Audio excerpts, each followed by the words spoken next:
Chennai Super Kings Royal Challengers Bangalore இடையே நேற்று நடந்த போட்டிக்கான டிக்கெட்டுகளை கள்ளச்சந்தையில் விற்ற 25 பேர் கைது செய்யப்பட்டுள்ளனர். கூடுதல் விவரங்களை தருகிறார் நம்முடைய செய்தியாளர் சரவணன். சரவணன், வணக்கம். மேலும் விவரங்கள்.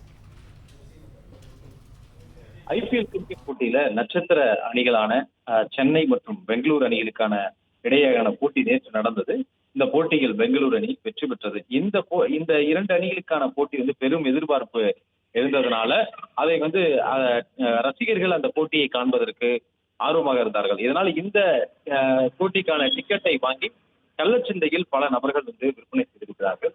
அப்படி கள்ளச்சந்தையில அதிகபட்சமாக 10,000 முதல் 15,000 வரை டிக்கெட்டுகளுக்கு விற்பனை செய்யப்பட்டதாக கூறப்படுகிறது. அதன்படி கள்ளச்சந்தையில் விற்பனை செய்ததாக 18 வழக்குகளை திருவல்லிக்கேணி போலீசார் பதிவு செய்திருக்கிறார்கள். 25 பேரை இந்த வழக்குகள் தொடர்பாக கைது செய்ததாகவும் தெரிவித்திருக்கிறார்கள். கைது செய்யப்பட்ட 25 பேரும் காவல் நிலைய பிணையிலேயே விடுவிக்கப்பட்டிருக்கிறார்கள். மொத்தமாக அவரிடம் இருந்து விற்கப்படாத 48 டிக்கெட்டுகளும் 52,000 பணமும் பறிமுதல் செய்யப்பட்டதாக திருவல்லிக்கேணி போலீசார் தெரிவித்திருக்கிறார்கள்.